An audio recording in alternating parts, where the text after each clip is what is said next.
LGR Edutainment Month continues with an entry that's debatably educational but unquestionably entertaining.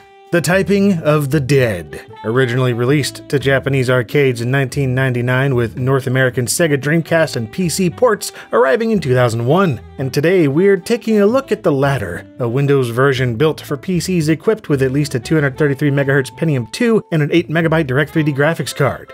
Type or die. Now that's how you incentivize learning how to touch type. Increase those words per minute or face the wrath of flesh-eating zombies. And I just love the fact that this is a thing. Typing trainer programs were all over the place back in the 90s, but only one was based on House of the Dead, thus boasting a mature rating from the ESRB. The sheer absurdity of combining educational typing tutor and blood-soaked gorefest is one of the things that makes this game such a treasure, even if it did more to confuse than amuse after it was announced. House of the Dead fans and members of the press alike didn't quite know what to make of it at first, immediately dismissing it as an idea that was too silly to be a success. But by the time it officially reached North America in 2001, most of the critics had made a complete 180, with the game receiving high marks pretty much across the board, while still being fairly criticized for offering largely the same game as the 2-year-old House of the Dead 2, meaning that it was just about as short and simplistic as that game was. But the impish joy provided by replacing a light gun with a QWERTY keyboard was enough to win most skeptics over, including some who apparently didn't get the memo that it was rated for ages 18 and up, like this story in the Kids Corner section of an Alabama newspaper, the Anniston Star, right alongside the daily comic strips. Despite the blood and guts, or perhaps because of them, word quickly spread that Typing of the Dead was an unexpectedly awesome, if not entirely serious alternative to programs like Mavis Beacon Teaches Typing. And, partially due to its affordable $28 price tag, the Empire Interactive PC version ended up selling an impressive 120,000 copies by March of 2003. Though you wouldn't know it when looking for a secondhand copy today, with complete examples selling between $50 and $90 at the time of recording. But sharing the collectible goods is a big reason I make these videos, so let's unbox this sealed example and see what you get. And first up is this inner cardboard container that reveals, not what I expected. Apparently it comes with a small collection of Topps scratch-off cards from 1982, featuring Nintendo's Donkey Kong.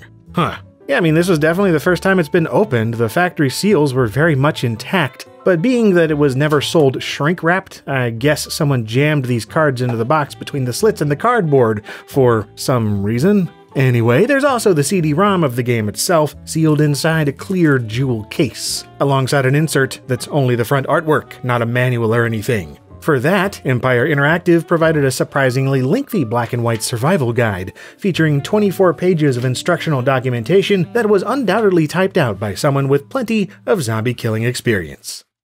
The Typing of the Dead begins in typical Sega arcade port fashion, immediately commencing with the Arcade Attract mode introducing both the gameplay and the story so far, which is identical to House of the Dead 2, aside from one key difference. The protagonists, James, Gary, Amy, and Harry, are all equipped with keyboards hanging around their necks and Sega Dreamcast consoles strapped to their backs. So yeah, this is a port of the Dreamcast version with very little changes. So few changes, in fact, that there isn't even a way to change the resolution, graphics API, or pretty much anything in terms of visuals. Meaning that you're stuck with the default 640x480 resolution and wildly varying frame rate of the DirectDraw renderer. Yeah, even though I'm running this on the Lazy Green Giant PC with a 1GHz CPU and a Voodoo 3 card, this is as good as it gets, which thankfully is still pretty darn good due to the game itself being an absolute blast. The Typing of the Dead.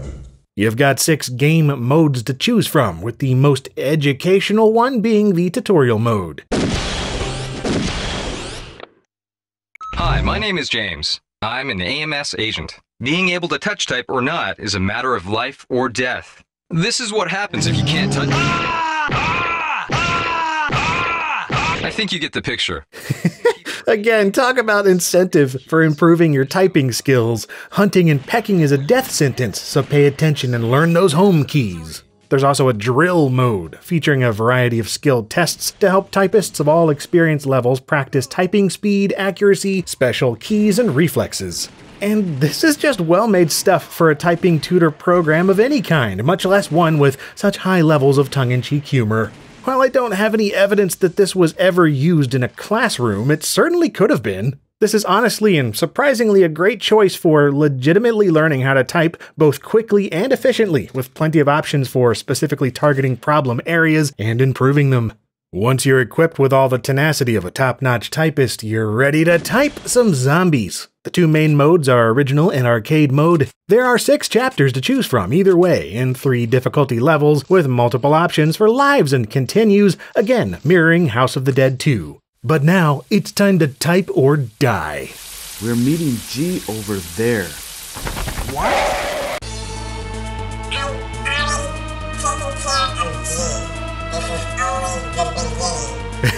I'm not sure what's going to kill you first, the zombies or the voice acting. It is, in a word, sublime. What the hell's going on in this city? Don't know, but it's very similar to the 1998 Curian case. That case? James, go and prevent the confusion in the city. No more fooling around! Man committed a sin, disturbing the life cycle of nature. The original sin that man is responsible to protect the life cycle. I have made a creature to rule over mankind. Guys, I love this. With an unironic, passionate, deep-fisted love. Or deep-seated, whatever, man. This is great. And this Windows version is a goldmine of cheesy voice acting nuggets, doing nothing to hide its collection of WAV files for each and every line in the game. My God. Anyway, whether or not you're here for the terabad voice performances, Typing of the Dead is all about typing at zombies until they're dead again. Yeah, sending the dead back to the grave is not the easiest of tasks, even on the easier difficulties. You'll need at least a 60 word per minute typing speed to get very far without getting killed, though it's worth noting that you do not have to worry about things like capitalization or spaces. You can simply type in the letters you see in the order you see them. Punctuation and special characters do have to be typed in whenever they show up, but that's about as unpredictable as it gets. It is an on-rails shooter after all, with very little in the way of story-changing interactions or alternate routes, even less than House of the Dead 2. Obviously, I mean, you're wielding a keyboard. There's no light gun, so you can't just aim all over the screen and shoot everything in sight to try and unlock bonus items or shortcuts. Instead, shooting only occurs by typing the contents of each individual pop-up window. So unless there's text on screen, you can't shoot Dick. You can, however, let Dick die. How could anyone do this? If only I'd noticed sooner. And that's how you can achieve some variation in Typing of the Dead. Your performance during key moments will determine whether or not a character lives or dies, depending on your typing accuracy and speed. Each of these moments offers up a chance to earn some kind of result, usually in the form of points or with an item. Often that item is an extra life, other times it's a single-use power-up or power-down. In arcade mode, you receive tranquilizers, excitement pills, and alien and genre dictionaries, each of which immediately activate upon receiving and do things like weaken or strengthen enemies and cause certain words or spellings to appear during typing sections. And in original mode, there are 4 additional items: painkillers, gold tranquilizers, sulfuric acid, and the Hand of God. And in this mode, each item remains in your inventory until you decide to use it by pressing the F1 through F4 keys. Original mode also adds coins that reward you with even more items if you complete additional level objectives, and yeah, this inventory of coins and items is the only thing separating original and arcade modes. They're the exact same story, but arcade mode plays like the original arcade game, and original mode is actually the original arcade mode with new features, making for an original mode. That's not confusing at all.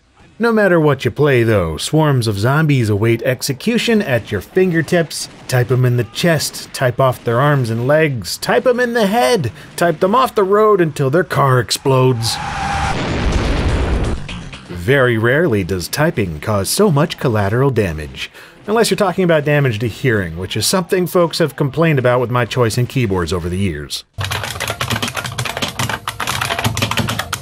Doesn't bother me though, I always want the biggest, loudest, clickiest keyboard, especially for Typing of the Dead. Speed, accuracy, and tactile feedback are a must when it comes to effective keycap canoodling, and choosing a better keyboard is as logical as choosing a better game controller. And you'll want every advantage you can get with the kinds of challenges the game throws at you. Things like the mid-level missions that consist of monstrous attack waves usually lasting 30 seconds, or the areas where multiple creatures come at you all at once, deadly projectiles being lobbed at your face. And since you can only clear one individual text box at a time, there's a lot of strategy in picking which ones to type out first. And of course, levels are capped off with at least one boss. And the way each encounter is designed, I find mechanically fascinating, as they take full advantage of the need to efficiently type out text instead of only shooting a gun at a screen. The first boss is simple enough, with text boxes that fly around mimicking the creature's movements, thus making it tougher to see what you need to type. But then there's this cheerful thing that can only be attacked while its chest cavity is wide open. This is conveyed by repeatedly cutting off your ability to type right in the middle of a word, throwing off your entire rhythm until its chest reopens for bloody business. Then there's the Tower Boss, a three-headed monstrosity where only one head is vulnerable at any given time. It gets this across by presenting you with a question and 3 different options to type out, with only one of them being valid. And choose the right answer, and this lets you deal damage to the correct head.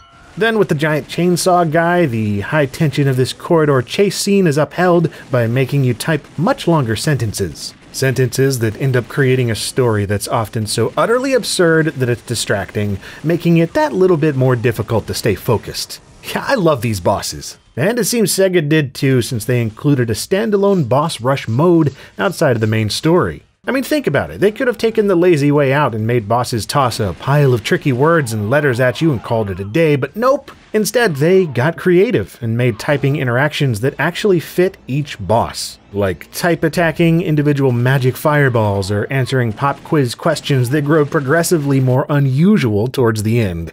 Yeah, speaking of the ending, it doesn't take too long to get there. This was an arcade game, after all, so unless you have fingers made of overcooked noodles or something, the entire thing is done in 40 minutes. And that's with all the cutscenes, side missions, and repeated boss battles. Objectively, there's not a whole lot to Typing of the Dead in terms of content, but I kinda don't care, since what it does offer is delectable stuff indeed. If I do have one big qualm, it's that the multiplayer is kind of not there. I mean, it has it, as indicated by the ever-present Player 2 option flashing on the bottom right, but even though it says press enter, you can't, even if you have a second keyboard plugged in. You have to go to the main menu, enter network mode, and connect to another computer with another copy of the game running over a local area network. So yeah, no multiplayer on the same screen. I assume this was due to complications arising from having multiple non-USB keyboards on a single Windows 95 PC, but still, it's disappointing.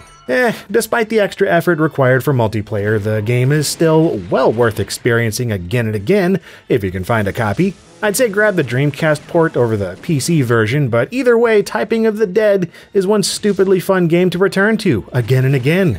Makes total sense that Sega returned to it themselves with Typing of the Dead Overkill in 2013. I'm still more fond of the original though, with all its quirks and cheese. And even though its dedicated teaching modes can be thoroughly ignored, it's still oddly useful in boosting your typing skills just by playing the story mode. You don't even realize you're improving, but the end results make it obvious that you have. And in my book, that's the mark of effective edutainment. Thank you for rescuing me. And if this episode of LGR Edutainment Month hit the spot, then perhaps you'd care to check out these others, or any more LGR videos for that matter. I've got new videos going up on a variety of retro computing topics every single week. And as always, thank you very much for watching.